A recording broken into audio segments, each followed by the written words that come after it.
fenye adokun dahoe. Boni minando fenye e patchenan pado. Do nous to fenye me e supo. Cette richesse, le manioc, vous l'avez sûrement savouré une fois sous une forme ou une autre. Le gari est une semoule ou farine de manioc qui entre dans la composition de nombreux mets comparables au couac de Guyane et à la cassave de Guadeloupe. Il est le produit dérivé du manioc le plus consommé et le plus commercialisé en Afrique, premier producteur de manioc au monde. Le Bénin fait partie des pays de l'Afrique de l'Ouest, grand producteur et transformateur de ce tubercule. Depuis quelques années, le partenariat conjoint État béninois et Fondation des États-Unis d'Amérique pour le développement en Afrique, USADF, a contribué à donner un nouveau visage à la filière, à l'instar des filières maïs, karité et anacarde. On assiste dès lors au renforcement des capacités productives et organisationnelles des coopératives de femmes transformatrices de manioc. Notre premier voyage nous convie à la rencontre des femmes des coopératives de Savalou, la cité du Gari Sorhui. Cette ville du Bénin est reconnue pour la transformation du manioc en ce gari ordinaire, mais très prisé sur le marché. Aujourd'hui, le sorhui a connu beaucoup d'améliorations. Il a la particularité d'être également enrichi au lait de coco et à d'autres ingrédients. Le processus de transformation est suivi selon les normes requises en la matière. Le tubercule est épluché, lavé et moulu.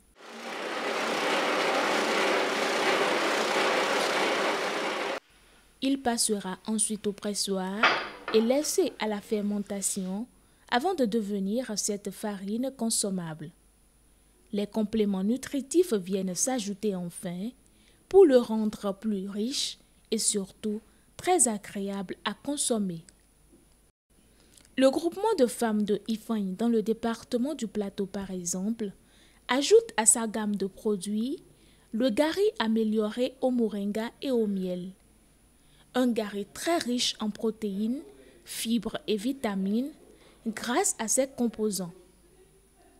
Mino so do agbote tawe mina so emu ko bonan zedai boni do efa mino ado onwi eme bona huri ganji bona memo mino po ti emi na bo agoso to adoloji bona hu ni hu godo mino zero nume bonan jodo kaka bona fa we no fa lo mino akombo ingade bono huri do po mimo do mo ingalo azo supo uwe no wa enyo na me no jado vivile e ka so nyona yokpo vule losu enu gbo vazon gbodo win le losu enu zombo yokpo vule nilo e to dudu enu zombo enu memo eton enu do memo wa kwa nu we na do hlan ye do ye le zombo mi do aje nu teme baiji dai mi no wa gali lo si anzon amo tito me mandego wenu ye le wa ye wa gwa lo na mi bo mi do tito me vovole to azo mi ton kan Nous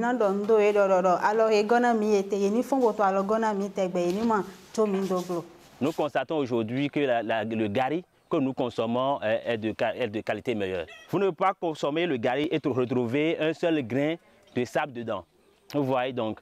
Et ils ont aussi une manière d'incorporation et de par cette incorporation, le gari est aussi consommé étant comme un alicament aujourd'hui. Donc vous voyez, donc dans les processus de production, vous allez constater que même si nous prenons le gari enrichi au lait de coco, d'accord?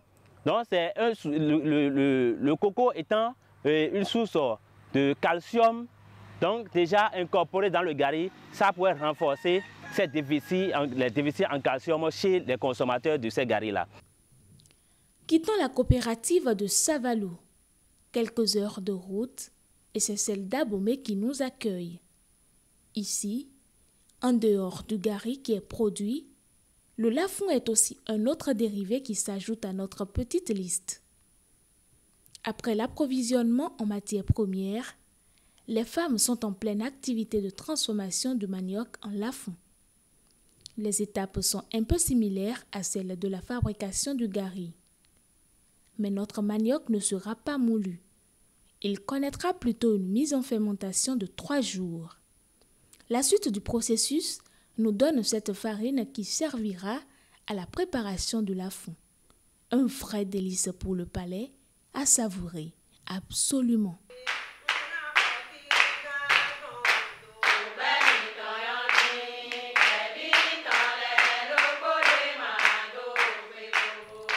La transformation du manioc est toute une industrie tenue par ces braves femmes formées pour la cause.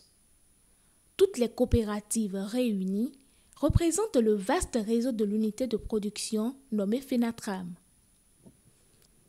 Avec plus de 250 coopératives, cette fédération couvre 21 communes du Bénin et rassemble plus de 12 000 femmes rompues à la tâche.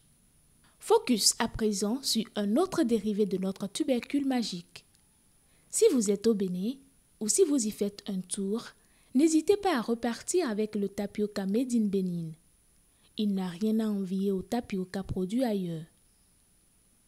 Tout démarre tout naturellement par les tubercules de manioc qui sont épluchés, bien lavés, broyés, tamisés puis décantés afin de recueillir l'amidon humide. L'amidon sera ensuite filtré et le produit obtenu est ce qui sera cuit au feu doux et sera notre tapioca. Grâce à l'appui de l'USADF à travers son bras technique APIC ONG, ces femmes bénéficient non seulement de formation, mais également d'équipements pour améliorer la qualité de leurs produits. Elles sont à même aujourd'hui de produire plusieurs tonnes de gari et autres dérivés chaque jour, de quoi couvrir la consommation locale, sous-régionale et internationale.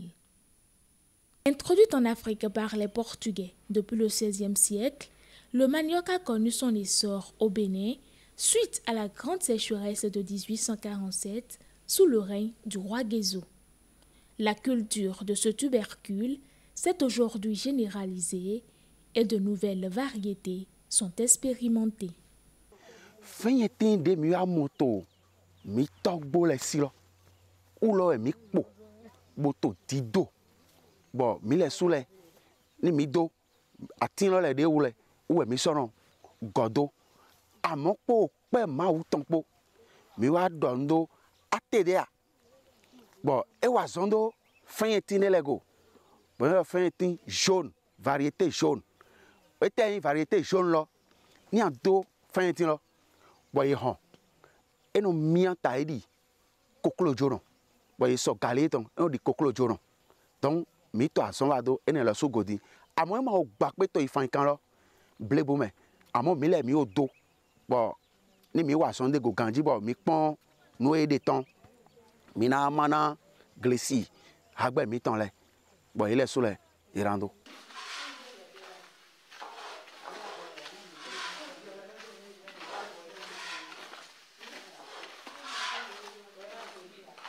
À quoi peut servir encore le manioc?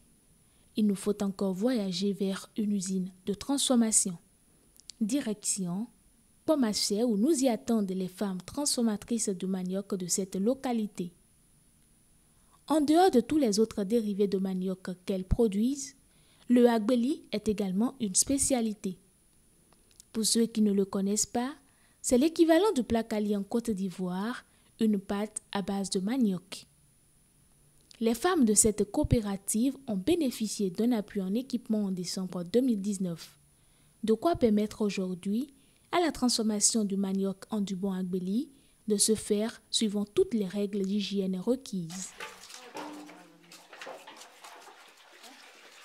Boy pabisio e no bedo sime bono zo afide no cross en de nje cross no konton me o e no cross we go me bono cross atongo me bono abedo ganu me bono so ifide me no fion kaide o e je fine no bedo so mo de no li fen o me li do fine o me no te abodo hasu bono bedo hasu be e no si o pere ai hon me no be bono nyoro so mo de no nyo gale o me no nyo de no me me nyo ai hon do me no abedo ati me bono fion me fion me no kusura lo bono dagwanton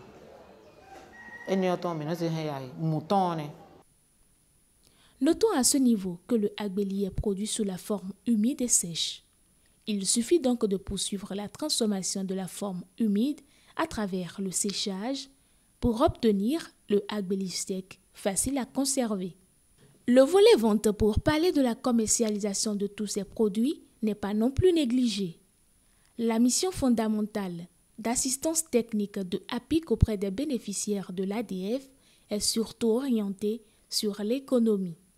De ce fait, elle appuie ces organisations à mieux produire, mieux vendre afin d'accroître leurs revenus. Venant de tous les coins du Bénin, les commerçantes s'approvisionnent au niveau de toutes les sociétés coopératives de la FENATRAM pour aller revendre le produit un peu partout.